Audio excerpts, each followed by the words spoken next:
Hey artists, today you have a lot of things that you're going to need to grab. You're going to get back your sunsets that you guys painted. Obviously mine's not painted, I just use crayons, but yours is painted. Off the supply table. Oh, and you're also going to get back your texture painted sand that you made. Then off the supply table you're going to get one worksheet, one black sheet of paper, one yellow sheet of paper, and one oil pastel.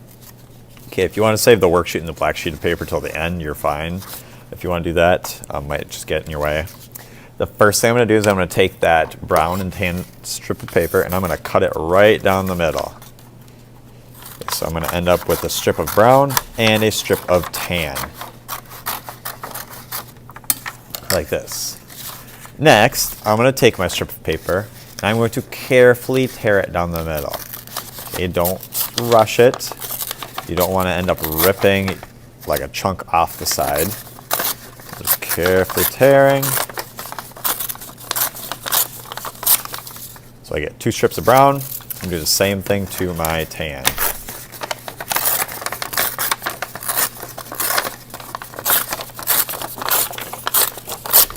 Like that. Next, I am going to glue down my sand.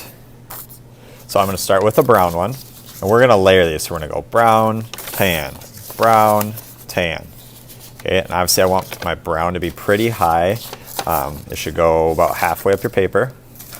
I'm going to put some dots of glue on it.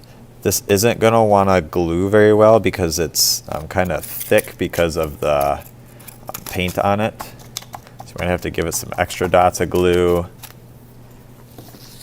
I'm going to glue this down like this.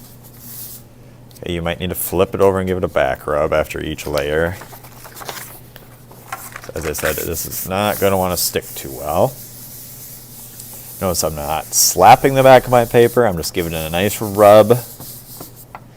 Now I'm going to do tan on top of that. So dots of glue. And these are going to overlap a little bit. Like this. Okay, make sure that you can't see any of that background paper under it. Like that. Now I'm going to do brown again. Dots of glue. Remember, you might need some extra glue. Brown's going to overlap a little bit. And I've got one more tan piece.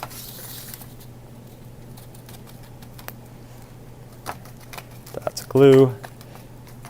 And this one needs to get lined up right at the bottom of my paper. Like that.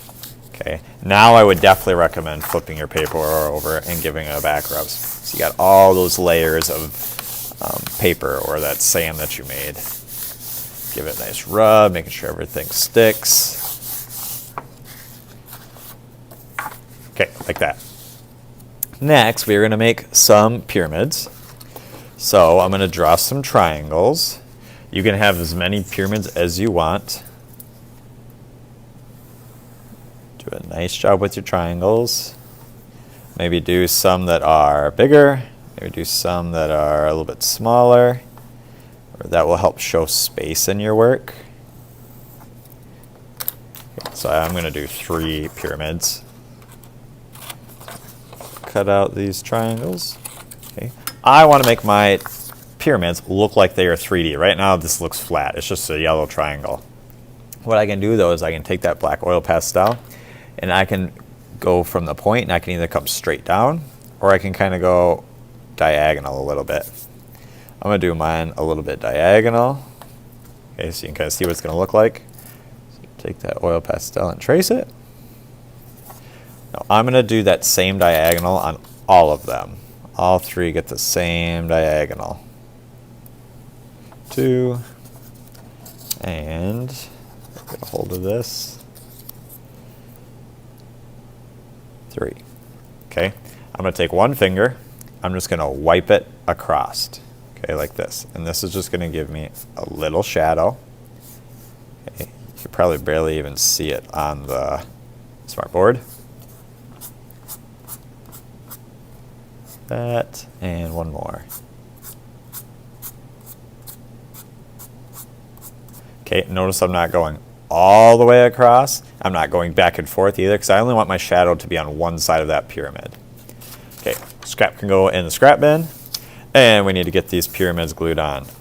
So as we know, with space, things that are closer to us appear bigger. So I'm going to want to make sure that my big triangle is closer to the bottom of my paper. Put that one there. Here's my medium one.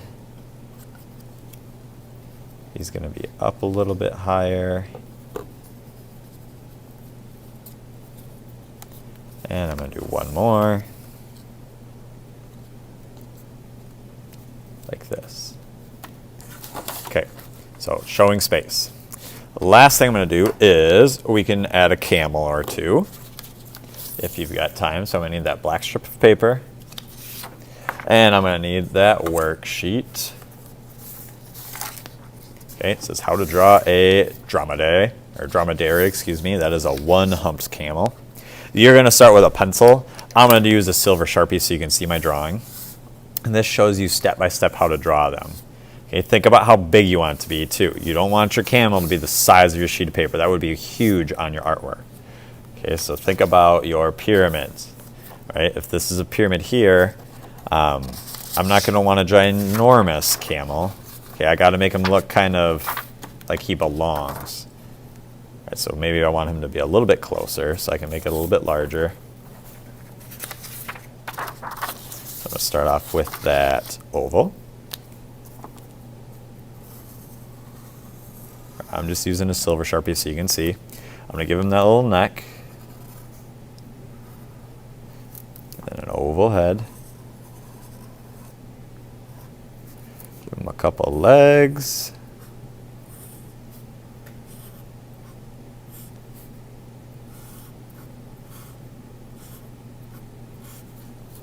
A tail. That hump on his back. And a couple little ears. Okay, and I can cut him out and glue him down. I'm just going to bubble cut around him to begin with, and then I can go in and cut a little bit closer. Make sure that you do not bubble cut around him and then just glue him down as a bubble cut. You need to go in and carefully cut out your camel. That's going to be kind of tricky, I know.